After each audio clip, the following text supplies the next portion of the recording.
BS6 diesel engine ಎಷ್ಟು ಕಷ್ಟ ಗೊತ್ತಾ ಅವ್ರ ಪಾಡು. ಏನಕ್ಕಂದರೆ DPF ಲೈಟ್ ಬರುತ್ತೆ, ಸಿಟಿಯಲ್ಲೇ ಹೊಡೆಯೋರು 40,000ಕ್ಕೂ ಬರುತ್ತೆ, ಹೈವೇ ಹೊಡೆಯೋರು 90,000 ಮೇಲೆ ಬಂದೇ ಬರುತ್ತೆ. ಸೊ ಇದು DPF ತುಂಬ ಕಾಸ್ಟ್ಲಿ ಪಾರ್ಟ್. ಏನಕ್ಕಂತ ಗೊತ್ತಿದೆ ನಿಮಗೆ? ಇದೇ ನೋಡಿ DPF ಯೂನಿಟು. ನಾವು ಒಂದು XU300 DPF ಕ್ಲೀನಿಂಗ್ ಮಾಡ್ತಾಯಿದ್ವಿ. ಈ DPF ಯೂನಿಟಿನ ರೇಟ್ ಬಂದ್ಬಿಟ್ಟು ಲಕ್ಷಗಳಲ್ಲಿರುತ್ತೆ. ಇದು ಏನಕ್ಕಂದರೆ ಇದರ ಒಳಗಡೆ ಬರುವಂಥದ್ದು ಪ್ಲ್ಯಾಟಿನಮ್, ಬರೀ ಮೆಟೀರಿಯಲ್ ಬಂಗಾರ ಅಲ್ಲ, ಪ್ಲ್ಯಾಟಿನಮ್, ಬಂಗಾರಕ್ಕಿಂತ ರೇಟ್ ಜಾಸ್ತಿ ಇರೋದು.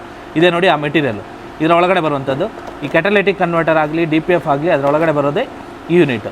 ಸೊ ಇದೇನಾಗುತ್ತೆ, ಈ ಒಳಗಡೆ ಇರುವಂಥ ಪೋರ್ಸ್ ಬ್ಲಾಕ್ ಆದಾಗ ಈ ಪ್ರಾಬ್ಲಮ್ ಬರುವಂಥದ್ದು, ಅಂದರೆ ಎಕ್ಸಾಸ್ಟ್ ಹೊರಗಡೆ ಹೋಗಲ್ಲ. ಸೊ ಇದು ಎಮಿಷನ್ ಸ್ಟ್ಯಾಂಡರ್ಡ್ ಸಿಗೋದ್ರೆ ಇದೆಲ್ಲ ಟೆಕ್ನಾಲಜಿ ಯೂಸ್ ಆಗಿರುವಂಥದ್ದು.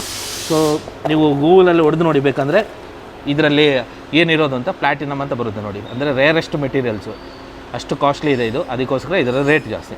ಸೊ ಇವಾಗ ಈ ಗಾಡಿಯಲ್ಲಿ ನಾವೇನು ಮಾಡ್ತಾಯಿದ್ದೀವಿ ಅಂದರೆ ಕಂಪ್ಲೀಟ್ EGRನ ಬಿಚ್ಚಿ, EGR ಇಂಟರ್ಕೂಲರು ಇಲ್ಲಿ ನೋಡ್ಬೋದು ಯಾವ ರೀತಿ ಬ್ಲಾಕ್ ಆಗಿದೆ ಅಂತ.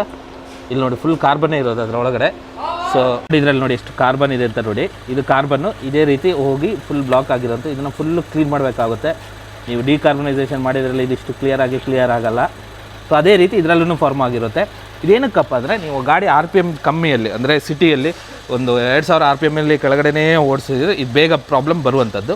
ನೀವೆಲ್ಲ ಗಾಡಿ ಹೈವೇಲಿ ಓಡಿಸ್ತಾ ಇದ್ದೀರಂದರೆ 80 ಮೇಲೆ ಹೋದರೆ ನಿಮ್ಮದು ಕ್ಲಿಯರಾಗಿ ಕ್ಲೀನ್ ಆಗ್ತಾ ಇರುತ್ತೆ. ಬಟ್ ಬೇಗ ಪ್ರಾಬ್ಲಮ್ ಬರೋಲ್ಲ. 1 ಲಕ್ಷ 1,10,000 ಈ ಥರ ಆದಾಗ ಪ್ರಾಬ್ಲಮ್ ಬರೋಲ್ಲ ಇಷ್ಟು ಕಿಲೋಮೀಟ್ರ್ ತನಕ. ಬಟ್ ಸಿಟಿಯಲ್ಲಿ ಅಂದರೆ ಒಂದು 50,000ಕ್ಕೆ ಬರುತ್ತೆ. ನೀವು ಆದಷ್ಟು ನೀವು ಗಾಡಿ BS6 ಇದ್ದವರು ದಯವಿಟ್ಟು ಗಾಡಿನ ಸ್ವಲ್ಪ ಹೊರಗಡೆ ತಗೊಂಡೋಗಿ ಓಡಿಸ್ರಿ, ಇಲ್ಲಾಂದರೆ ಪ್ರಾಬ್ಲಮ್ ಬರುತ್ತೆ. ಈ ಪ್ರಾಬ್ಲಮ್ DPF ಚೇಂಜ್ ಮಾಡಬೇಕು ಅಂದರೆ ತುಂಬ ಕಾಸ್ಟ್ಲಿ ಇದೆ, ಯಾಕಂದರೆ ಪ್ಲ್ಯಾಟಿನಮ್ ಇರೋದ್ರಿಂದ. ಸೊ ನಮ್ಮ ವೀಡಿಯೋ ಇಷ್ಟ ಆದರೆ ಶೇರ್ ಮಾಡಿ. ನಾನು ಇನ್ನೂ ಇನ್ಫಾರ್ಮೇಟಿವ್ ವೀಡಿಯೋ ಕೊಡಬೇಕು ಅಂತಿದ್ದೀನಿ. ಸಪೋರ್ಟ್ ಬೇಕು, ನಿಮ್ಮದು ಸಪೋರ್ಟ್ ಇದ್ದರೆ ಖಂಡಿತ ನಾನು ಕೊಡ್ತೀನಿ.